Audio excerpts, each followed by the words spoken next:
경실련에 묻습니다. 기업을 지원하는 것이 반개혁입니까? 경실련은 제가 그동안 현장에서 일하는 경제 전문가와 기업인들과 소통하며 대표 발의한 법안들에 대해서 일방적으로 반개혁 입법이라는 딱지를 붙였습니다. 해당 법안들은 대부분 벤처기업의 활동을 활성화하는 법안입니다.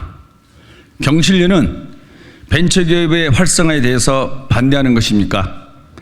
벤처기업과 스타트업 기업을 활성화하는 것은 전 국가적 국민적 지지를 받고 있는 경제 정책입니다. 벤처기업 활성화 법안 발의와 그 통과의 성과로 저는 벤처기업 협회와 중소기업 중앙회, 코리아 스타트업 포럼 등으로부터 감사패와 공로상을 받았습니다. 젊은 벤처기업가들도 저의 입법 활동에 대해서 인정하고 있는데 경실련만이 이상한 잣대로 반개혁적인 입법이라고 주장하고 있습니다. 경실련은 이번 발표를 하기 전에 벤처기업에 한 번이라도 물어봤는지 묻지 않을 수 없습니다. 그러면 이러한 결론을 내지 않았을 것입니다. 현장과 소통하지 않는 평가 기준과 결과에 대해 저는 결코 동의할 수 없습니다. 제가 대표 발의한 일반 지주 회사도 기업 주도형 벤처 캐피탈, 즉 CVC를 소유할 수 있도록 하는 공정거래법 개정안은 기업 생존에 어려움을 겪고 있는 벤처기업에게는 꼭 필요한 법안이었습니다.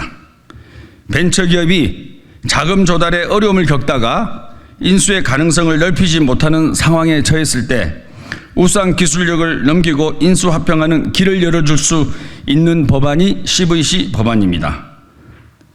이에 대해서 벤처기업 협회와 코리아 스타트업 포럼은 찬성 입장을 이미 밝힌 바 있습니다. CVC는 대기업이 벤처 투자를 위해 자회사 형태로 운영하는 금융회사로서 대기업 자본을 벤처기업과 스타트업 육성에 활용하도록 하는 벤처 캐피탈입니다. 하지만 일반 지주회사의 경우 금융업을 영위하는 국내 회사의 주식을 소유할 수 없도록 하고 있어 벤처에 대한 선도적인 투자가 어려웠습니다. 이에 일반 지주회사가 CVC를 소유할 수 있도록 해서 벤처 투자를 활성화하는 법안이 바로 이 법안입니다. 법안에는 CVC가 대기업 집단의 사금고화 되는 것을 방지하기 위해 CVC가 투자한 내역과 자금 대차 관계, 특수 관계인과의 거래 관계 등을 공정에 보고하는 것을 의무화했습니다. 우려사항을 해소하기 위해 행위 규제를 명확히 포함한 것입니다. 또한 비상장 벤처기업의 안정적 경영을 위해 복수오격권을 도입하는 법안은 현재의 벤처기업 생태계에서 경영권의 불안정성을 해소하기 위한 내용을 담고 있습니다. 다만 주주평등의 원칙을 위배할 수 있고 지배주주의 경영권 승계의 수단으로 남용될 수 있다는 우려도 있었습니다. 이러한 우려를 해소하기 위해 이 법안에는 창업 후 3년이 경과하고 최근 3년간 금융관계 법령으로 형사처벌받지 않은 창업주만 해당되며 주주의 4분의 3 이상의 동의를 받도록 했습니다. 또한 복수의결권 주식이 양도되거나 상속된 경우 복수의결권 주주가 벤처기업에서 이사직을 상실한 경우 등은 복수의결권이 보통 주식으로 전환되도록 하였습니다. 이처럼 복수의결권의 무조건적인 도입이 아닌 꼭 필요한 경우에 악용되지 않도록 규제사항을 입법으로 해결한 그 법안입니다. 인터넷 전문은행에 신용공유를 할 수 있도록 해서 인터넷 은행의 건전성을 확보할 수 있도록 하는 인터넷 은행법 역시 업계에서는 필요한 법안이었습니다. 이 법안은 신용공유를 법적으로 허용함으로써 첨단 인터넷 전문은행의 안정성을 확대하는 법안입니다.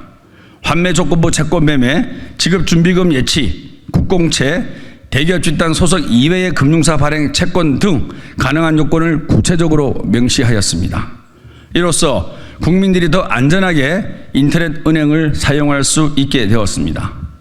더불어 기업 접대비 명칭을 대외활동비로 바꾸는 법안, 중소기업에 한해서 접대비 송금 한도를 확대하는 법안, 공유목적 출연재산의 일정액을 공제하는 법안, 종합부동산세 완화 법안, 핀테크 기업의 단계적 성장을 지원해서 디지털 금융 발전을 도모하기 위한 법안들도 발의한 바 있습니다. 그리고 통과한 법도 있습니다. 기업의 영업이익을 확대하기 위해 대외활동을 지원하고 접대비라는 부정적 용어를 대외활동비라는 긍정적 언어로 변경하는 것이 왜 반개혁 법안인지 이해가 되지 않습니다.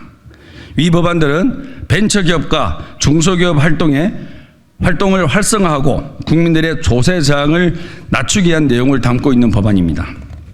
더욱이 많은 법안이 국회 본회의를 최종 통과하였습니다. 반개혁적이고 좋지 않은 법안인데 국회 본회의를 통과했다는 말입니까? 법안 통과 때 찬성을 누른 모든 의원들이 반개혁적이라는 말입니까? 경실련의 평가가 자의적일 수밖에 없습니다. 경실련은 시대착오적이고 구시대적인 평가 방법으로 경제 분야 반개혁적 입법 여부를 판별하지 말기 바랍니다. 시대가 변하면 경실련이 보는 눈도 변해야 합니다. 제가 발의한 법안들은 반개혁적인 것이 아니라 친경제, 친민생, 친기업, 친국민 법안입니다. 경실련은 입법 활동에 매진하고 열심히 일해온 국회의원의 명예를 실추시켰습니다. 저는 21대 국회 4년간 경제, 민생, 기업, 국민, 분당 지역 주민을 위해서 열심히 일했다고 자부합니다. 경실련의 평가에 절대 동의할 수 없습니다. 경실련의 발표는 기업에 대한 지원을 무조건 반개혁으로 몰아가는 무지의 결과입니다.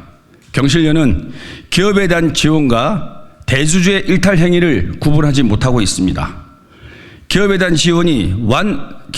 지원이 왜 반개혁인지 경실련은 답해야 할 것입니다. 저는 우려가 있다는 이유로 아무것도 하지 않는 국회보다 우려의 문제점을 회기 규제를 통한 입법으로 해결하여 성과를 내는 국회를 국민은 원한다고 확신합니다. 경실련은 금융실명제, 토지공개년 도입 등 이념이 아닌 실사구시적이고 실용적인 정책으로 대안을 제시하는 것을 목적으로 출범한 시민단체입니다. 지금의 모습은 실용이 아닌 이념적 교조로 되돌아가는 것이 아닌지 매우 슬플 따름입니다. 2024년 1월 18일 더불어민주당 국회의원 김병우.